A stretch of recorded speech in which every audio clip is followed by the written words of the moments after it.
Magsugod ta og tanom. So manguha ta og yuta para atong irasan sa ato ang pitsay.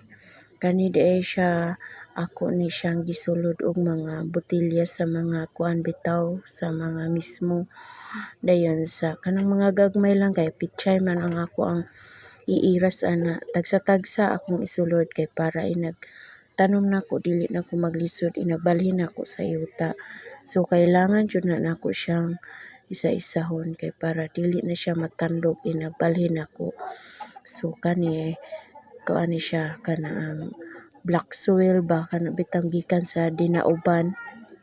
Mao ni ako ang gikuhaan og yuta kay para naapoy tambok ba.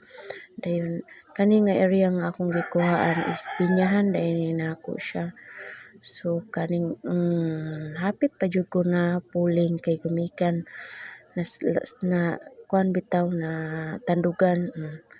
So ang akong video maklaro dili maklaro kay mo against man gud siya sa hayag.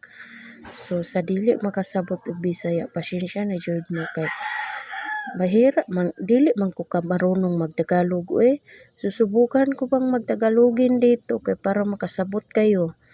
Ay by the way ang kinuha ko ba yan ay islupa para sisimilyahan ko ng ng pichay.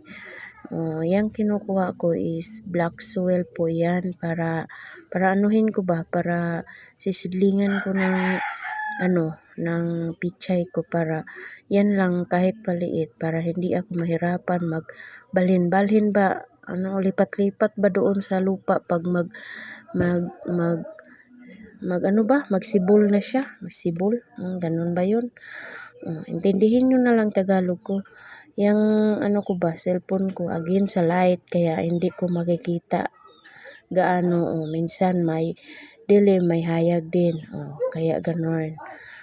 Pag tiyagaan nyo na lang ng akong tingog, kaya hindi man ako marunong magtagalogin, ug salamat kayo sa pag-watching.